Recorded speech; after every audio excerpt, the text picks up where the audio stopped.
KF-21 전투기 폴란드 공군 결정. 폴란드 언론의 객관적인 분석 내용. 인리를 대신할 폴란드 국방장관 발언. KF-21 첫 수출을 위한 KAI의 노력들. 폴란드가 한국이 개발 중인 KF-21을 폴란드 내에서 한국과 공동 생산할 것이란 전망이 외신을 통해 나왔다. 이미 FA50 도입 계약을 체결한 폴란드가 KF-21을 추가 도입할 것이란 기대가 커졌다는 평가다.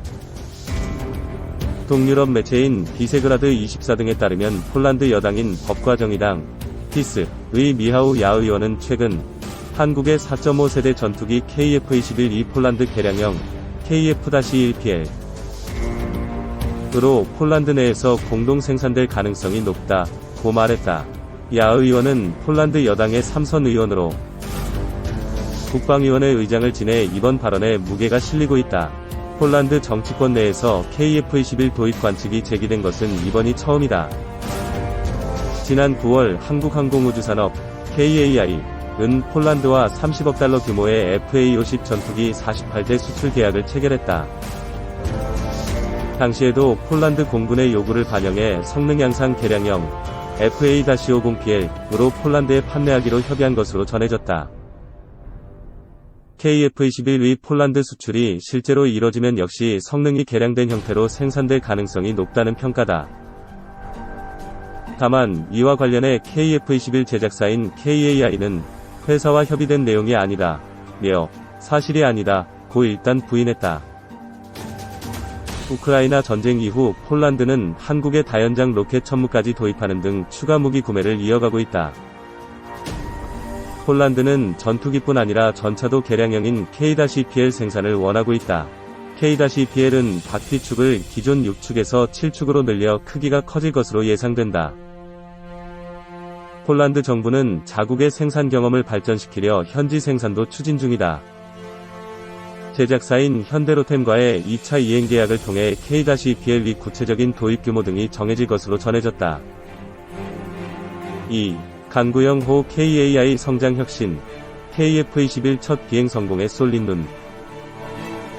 28일 한국형 전투기 KF-21의 최초 비행 성공을 축하하는 기념행사가 개최됐다.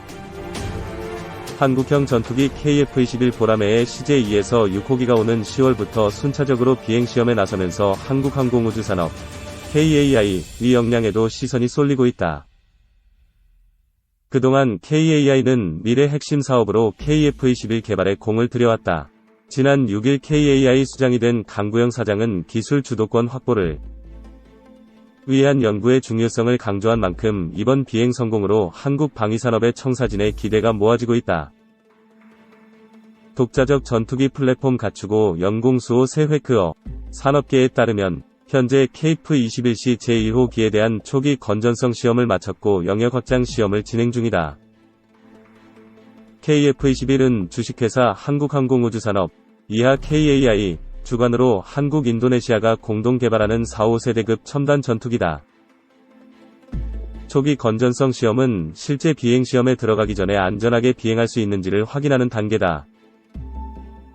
이종섭 국방부 장관은 이날 경남 사천 공군 3훈련 비행단에서 열린 KF-21 첫 비행 성공을 축하하는 기념행사에 참석해 관계자들을 격려했다. 우리 손으로 만든 KF-21의 역사적 첫 비행은 앞서 지난 7월 19일 이뤄졌지만 이날 행사를 통해 KF-21이 랜딩 기어를 접고 이 착륙하는 모습을 공식적으로 처음 공개한 것이다.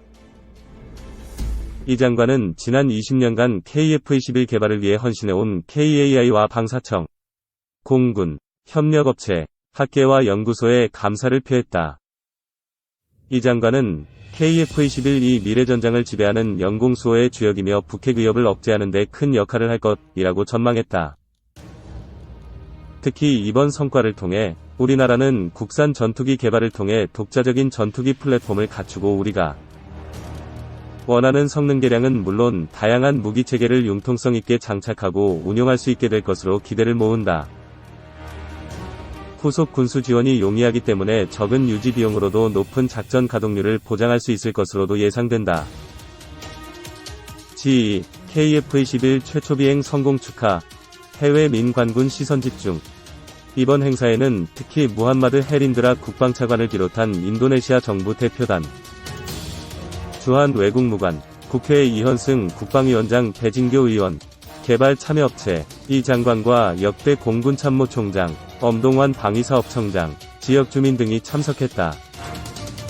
국내외를 통틀어 민관군이 모두 뜨거운 관심을 드러낸 셈이다. 인도네시아 정부 대표단은 물론 우리나라에 주재하는 각국 공관 근무 무관들이 참관한 것은 의미가 크다. 군사 협력을 도모하고 정보를 수집한다는 점에서 이번 행사에 세계적 관심이 모아졌다는 뜻이다.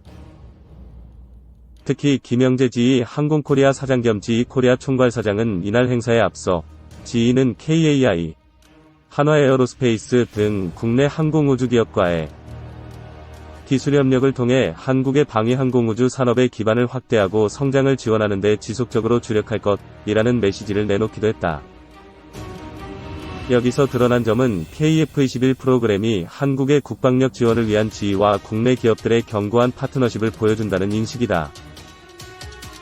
김 사장은 지휘는 KF-21위 엔진 파트너로 협력하는 것을 자랑스럽게 여기며 KF-21위 성공적인 첫 비행을 축하한다 고 강조했다. 미국과 한국의 기업들이 두루 힘을 모아 방위산업 역량을 키웠다는 의미를 부여한 것이다. 강구영 사장, 기술 확보 위한 연구, 의지 K방산의 중추로. 한편, 항공 영역과 방위산업 발전에서 KAI의 역할은 지대하다. KAI는 앞서 21일부터 열린 DX 코리아에 참가해 미래전 핵심이 될 회전익, 고정익을 선보이기도 했다. 회전익기 모델로는 2023년 전력화 예정인 소형 무장헬기 LAH 실물기를 전시, 회전익기 발전과 유무인복 합체계 MUMT 운영안을 소개했다. 특히 LAH를 기반으로 개조된 소형 다목적 헬기 LUH도 관심사다. LUH는 LAH에서 일부 형상을 개조, 특수 임무 장비를 장착해 새로운 작전 운영 구현이 가능한 모델이다. 구체적으로 지휘관이 탑승해 현장을 지휘하는 지휘통제기, 특수임무부대 인원을 신속하게 수송하는 특수작전 공격 헬기, 장착된 무인기를 통해 작전 지역을 탐지 정찰해 작전 반경과 생존성을 강화하는 정찰기로 나뉜다. 고정익기 모델로는 이번에 최초 공개되는 한국형 다목적 수송기와 KF-1N 모형 민군 겸용 플랫폼으로 자체 개발할 수직 이착륙 비행체 UAM 형상 FA-50 성능 개량형 모델을 꼽을 수 있다. 특히 FA-50의 성능 개량도 관건이다. KAI는 최근 폴란드 군비청과 약 4조 2천억 원 규모의 경전투기 FA-50 48대 공급 계약을 체결하기도 했다. 이를 통해 KAI는 창사 이래 처음으로 유럽 시장에 진출했다. 이런 상황에서 이번 FA-50의 성능 개량형 모델을 공개한 것은 KAI가 향후 해외 시장에 추가 수출을 노려보겠다는 뜻으로도 풀이된다. 강구영 KAI 사장은 취임 당시 기술 주도권을 지속 확보하기 위해 향후 5년간 1조 5천억 원 이상의 연구 개발비를 투입하겠다. 며 일거리, 팔거리, 먹거리 창출을 강조했다. 아울러 소프트웨어 기반의 고부가가치 기업으로 전환해 지속 성장하겠다. 는 의지를 천명하기도 했다. 이번 KF-21 최초 비행에 성공하면서 강 사장의 기술 주도권 확보 등 성장 혁신은 순조롭게 상승 기류를 탈 것이라는 긍정적인 평가가 이어지고 있다. 3. 중국, 유인 전투기와 함께 작전하는 윙맨 드론 공개. 중국이 에어쇼에서 유인 전투기와 함께 작전하는 윙맨 드론, 무인기의 실물을 공개했다. 윙맨 드론은 공중전을 새 국면으로 이끌 게임 체인저로 미국 등 세계 각국이 개발을 서두르고 있다. 8일 개막한 주하이 에어쇼에서 첫 공개된 윙맨 드론은 페이홍 FH-97A로 지난해 공개된 FH-97의 일부 기능을 개선한 것이다. 중국우주과학기술공사 산하 페이홍사에서 개발한 다목적 스텔스 드론이다. 중국 관영 글로벌타임스가 수석 개발자를 따로 인터뷰하는 등 중국 안팎에서 주목하고 있다. 윙맨 드론은 유인 전투기와 함께 전투에 나서 정찰 업무, 유인 교란 임무 등을 하는 무인기다. 영화 탑건에 나오듯 전투기는 보통 2대 이상이 임무를 나눠 공동작전을 하는데 이 가운데 위험 임무인 정찰과 유인, 교란 임무 등을 수행하는 윙맨을 무인기로 대체한 것이다. 극단적인 상황에서는 유인 전투기를 향해 날아오는 적 미사일을 막는 방패 역할도 할 수 있다. FH-97A 리 수석 개발자 덩사이는 글로벌타임스에 윙맨 드론은 센서이자 탄약고이며 조종사를 위한 지능형 조수라며 윙맨 드론을 통해 조종사의 상황 인식과 공격 범위를 확장해 조종사가 편대 지휘관이 될 수 있다고 말했다. FH-97A는 지난해 공개된 FH-97에 비해 스텔스 기능과 공기흡입 방식 등이 개선됐다. 6시간 이상 비행할 수 있고 8개의 공대공 미사일을 탑재할 수 있다. 엔진이 2개 탑재돼 하나가 고장 나도 임무 수행이 가능하다. 지상이 아닌 선박에서 이착륙할 수 있으며 아직 가능하지 않지만 공중급유 능력도 추진하고 있다. 윙맨 드론의 도입은 미래 공중전의 모습을 바꿀 것으로 보인다. 무인기가 함께할 경우 기존 유인 전투기 편대보다 훨씬 위험하거나 과감한 작전을 펼 수 있기 때문이다. 가격도 수백만 달러대로 낮아 대규모 드론 편대를 꾸릴 수도 있다. 덩사이는 드론 윙맨은 최근 몇 년간 무인 항공기 분야의 핵심 화두이며 미래 무인 전투 시스템의 중요 부분이 될 것이라며 기존 유인 전투기 공중전의 패턴을 크게 바꿀 것으로 예상된다고 말했다. 미국 등 세계 각국은 윙맨 드론의 개발과 실전 배치에 박차를 가하고 있다.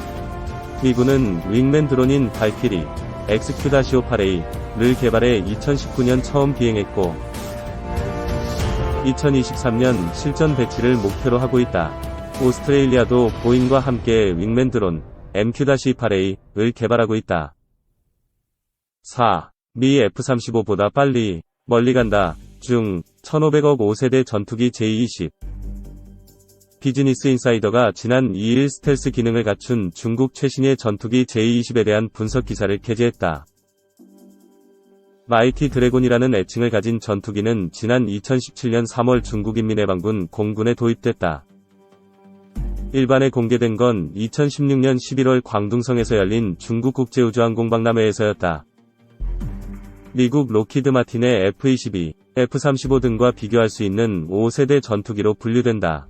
중국은 2021년을 기준으로 J-20 50대를 보유한 것으로 알려졌다.